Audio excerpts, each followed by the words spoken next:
Gaziyaman cüveri. Xwedê masalê hedeyat bike. Xwedê pêxember li Gaziyaman were.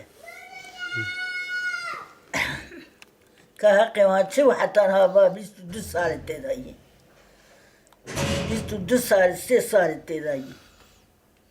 Baba ma ka heqê wanî berdanê. Heqê wanî ne berdanê, heqê wan berdanî da.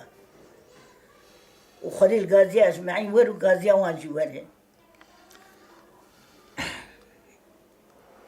Tabii çi. Adeta feqîr hey feqîrê tê dabin. Ê zengînê xwe berdin, ê torpiliyê xwe berdin. Ew ê feqîrê tê de bimînin. Feqîr ki felahemet tê de bimînin. Kamê çi. Xwedê li Gaziya wan were. Gaziya ecmaîn wer û Gaziya heme jî were.